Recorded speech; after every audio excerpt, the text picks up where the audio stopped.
Bon,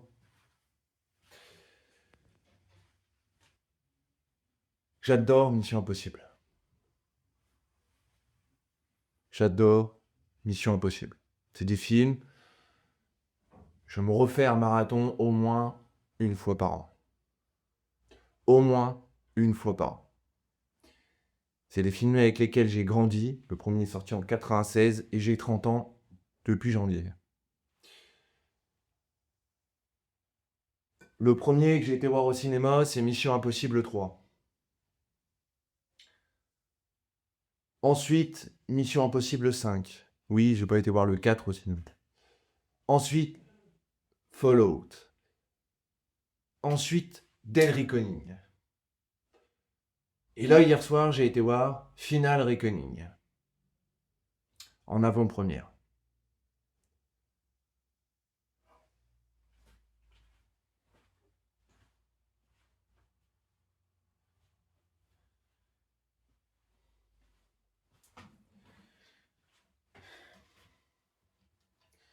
Et j'ai pas envie d'en parler.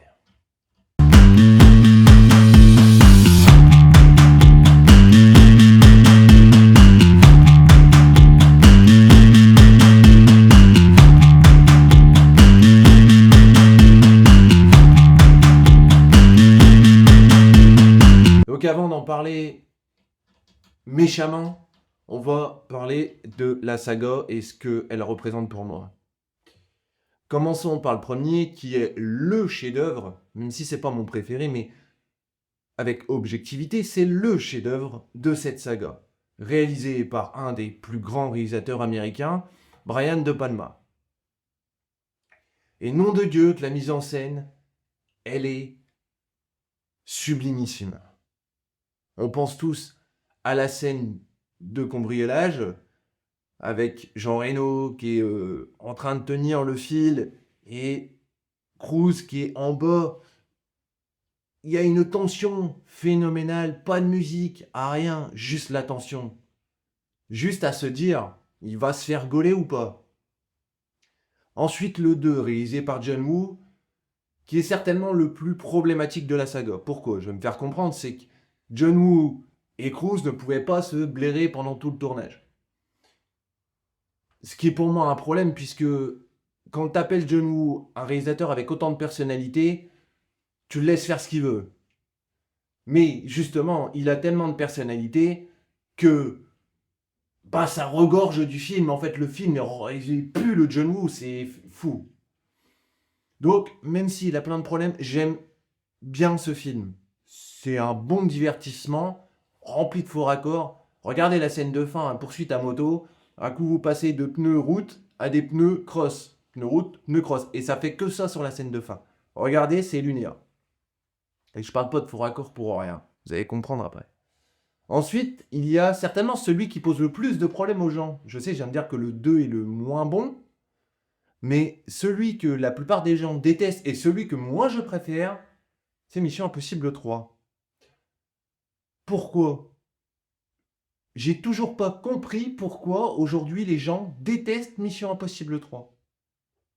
Parce que il est installé, il crée des enjeux personnels à Ethan Hunt, et c'est le premier où Ethan Hunt a des enjeux aussi personnels, un attachement qui fait que on s'inquiète pour la famille de Ethan Hunt. Et c'est le premier à l'avoir mis en place, le tout premier à l'avoir mis en place.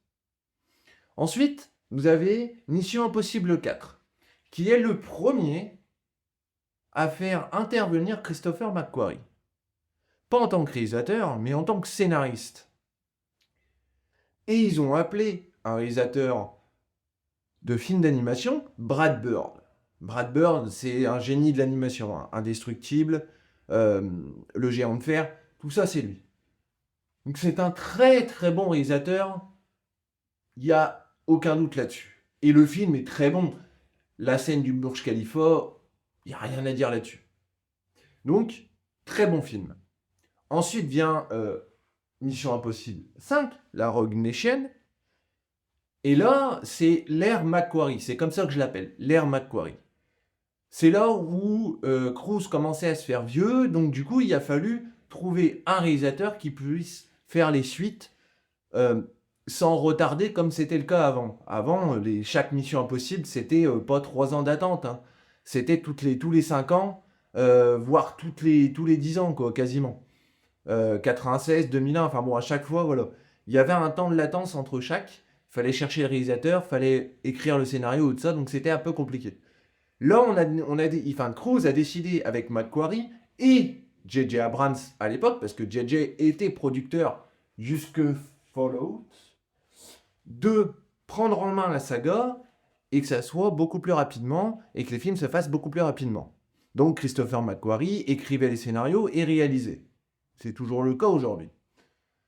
Il nous a sorti certainement les films avec le plus d'action possible. Des films qui en mettent plein les yeux. Chaque plan en fout plein les yeux. J'adore Rogue Nation, j'adore Fallout. J'aime bien The Dead Reckoning. Maintenant, l'ère McQuarrie, elle arrive au bout.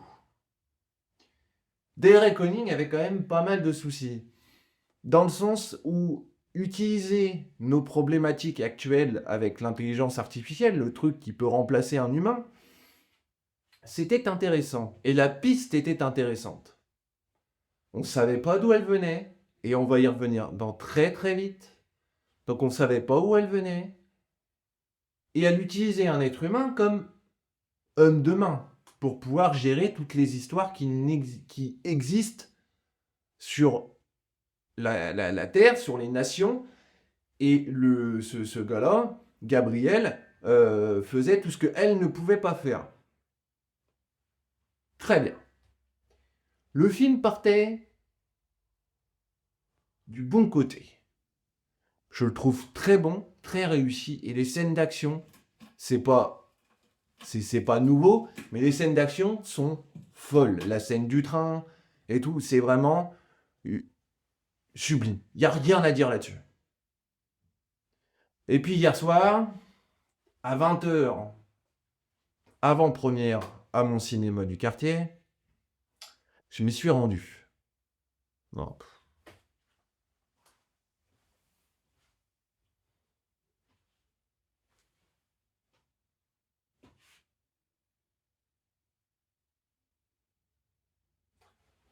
J'ai pas envie d'en parler.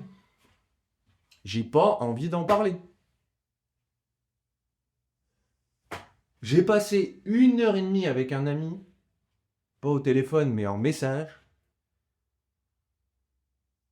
à nous demander ce qu'on avait vu. On n'y croyait pas.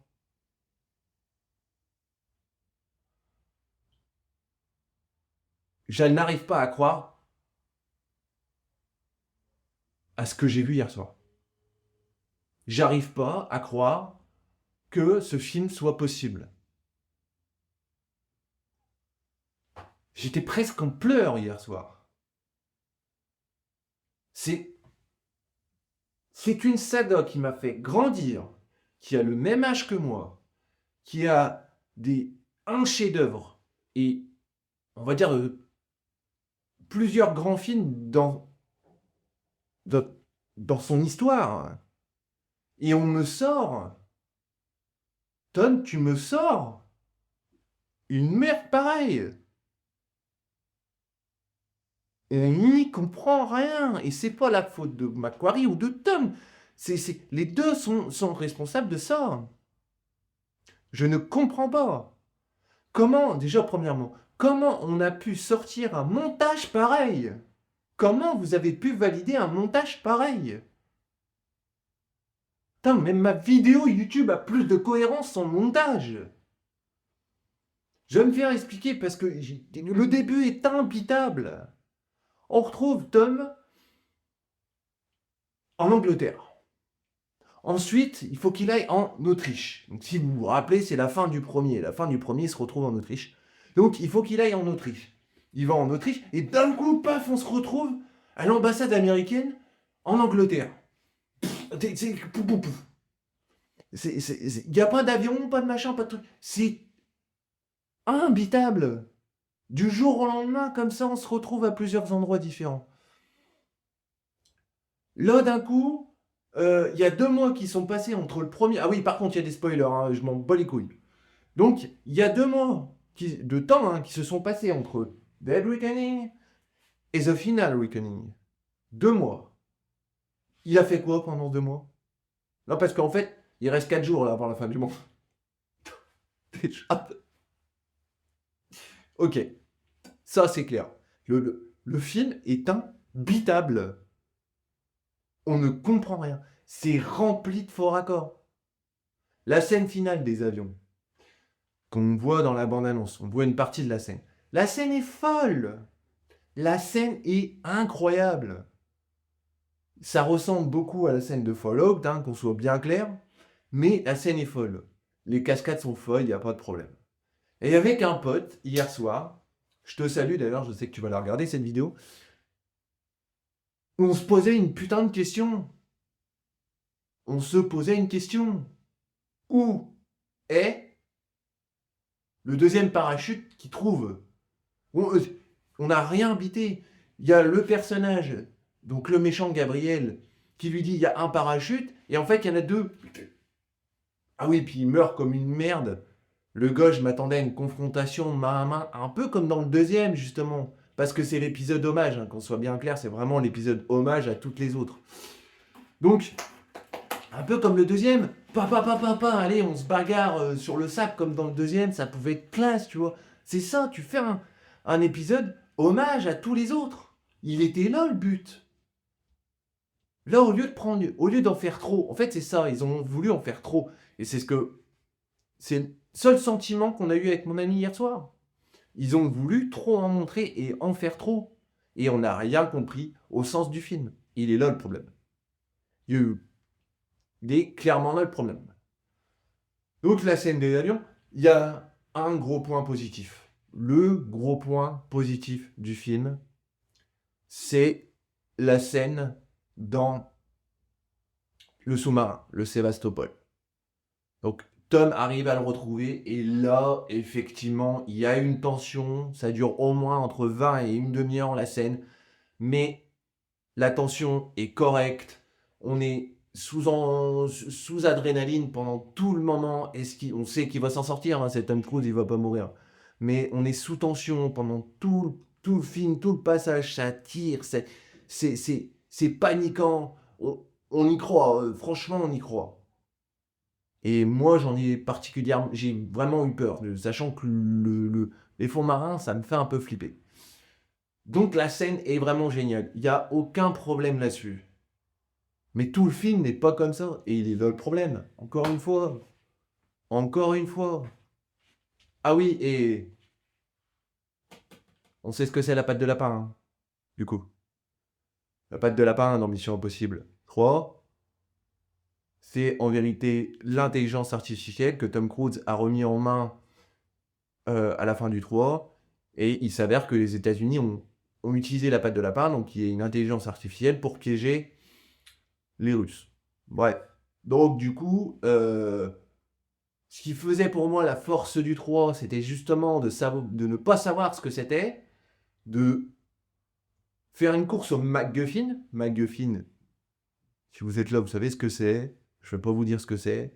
MacGuffin, c'est un objet important et le héros doit trouver l'objet. Alors, la course au MacGuffin. Et à la fin, on nous dit pas ce que c'est. Et c'était le but du film, c'était le choix du film. C'était d'ailleurs JJ a participé à l'écriture. C'était son choix. C'était intelligent. Et c'est pour ça que j'aime ce film et c'est pour ça qu'il est mon préféré. Maintenant, ben on sait ce que c'est la patte de lapin. Voilà. C'est l'intelligence artificielle. Donc, en plus de gâcher une fin de saga, parce que je ne crois pas à ce que ça. Je crois pas en son succès et je crois pas qu'il. Je ne crois pas que ça va marcher. Il y a toujours eu des hauts et des bas dans cette saga. Mais là, je n'y crois pas. Sincèrement, je n'y crois pas. Donc, voilà. The Final Reckoning. J'ai du mal à le dire, mais c'est effectivement un mauvais film. Je pense m'infliger à l'acheter quand même parce que j'aime bien la saga et J'arrive à pardonner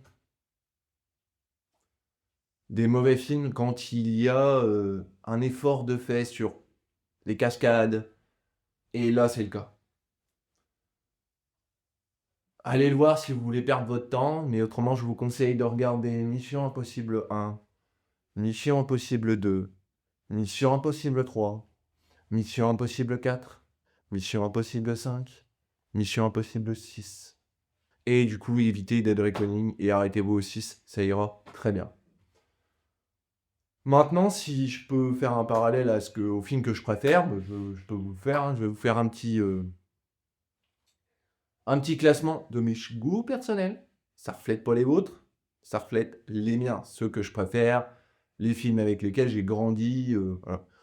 Donc on va commencer par mon film préféré qui est le moins aimé, et même je suis sûr que le 2 est le plus aimé, mais mon film préféré c'est Mission Impossible 3 de J.J. Abrams, où la course au MacGuffin et le côté plus personnel d'Ethan Hunt me fait, me fait faire adorer ce film. Parce que là, c'est pas pour sauver le monde, là, c'est pour sauver sa petite amie, sa femme, avec l'aide de ses amis. Et d'ailleurs, c'est l'arrivée d'un personnage important qui va avoir plus d'importance dans les suites.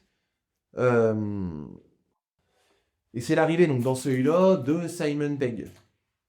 Donc, personnage qui prendra beaucoup plus d'importance dans les suites, mais c'est le premier épisode où on voit arriver Simon Pegg. Donc ça, c'est mon épisode préféré. Ensuite, on a, avec toute objectivité, le meilleur de la saga, même si c'est pas mon préféré, mais en termes de mise en scène, on est obligé d'avouer que ce film-là est le meilleur. Mais c'est pas celui que je préfère. Donc c'est Mission Impossible 1, réalisé par Brian De Palma. Et donc Vin Grams arrive, voilà, c'est le seul avec Tom Cruise à avoir fait tous les épisodes de la saga. Jean Reno, Emmanuel Béard, voilà. Donc un très bon film, un très très bon film, et des tensions vraiment vraiment très très bonnes.